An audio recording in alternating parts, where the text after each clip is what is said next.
అందరికీ నమస్కారం. నా పేరు విరాజాదిత్య. నేను ఇవాళ ఓర్పు సహనం అనే ఒక కథ చెప్తాను. అనగనగా ఒక ఊరిలో ఒక రైతుకి 4 పిల్లలు ఉండేవారు. రైతు భార్య ఏమో పెరటి తోటలో 4 చిన్న భాగాలు చేసి 4 పిల్లలతో మొక్కజొన్న విత్తనాలు నాటించింది. కొన్ని రోజులకి మొక్కలు పెరిగి చిన్న మొక్కజొన్న కంకులు వేశాయి. ప్రతిరోజు పిల్లలు 4 ఆ కంకుల్ని ఆత్రంగా చూసేవారు.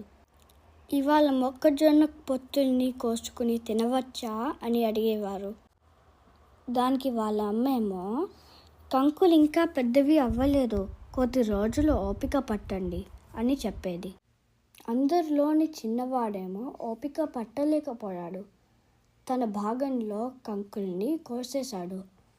ఒలిచి చూస్తే వాటిలో గింజలే రాలేదు. ఎంతో బాధపడ్డాడు. మిగిలిన 3 పిల్లలు అమ్మ మాట విని కొన్ని రోజులు ఓపిక పట్టారు. మొక్కజొన్న కంకులు పెద్దవయ్యాయి.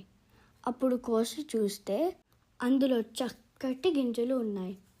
కుటుంబం మొత్తం సంతోషంగా పంచుకొని తిన్నారు.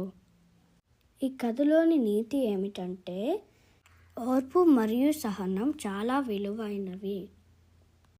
మరిన్ని మంచి కథల కోసం లైక్, షేర్ మరియు సబ్స్క్రైబ్ చేయండి.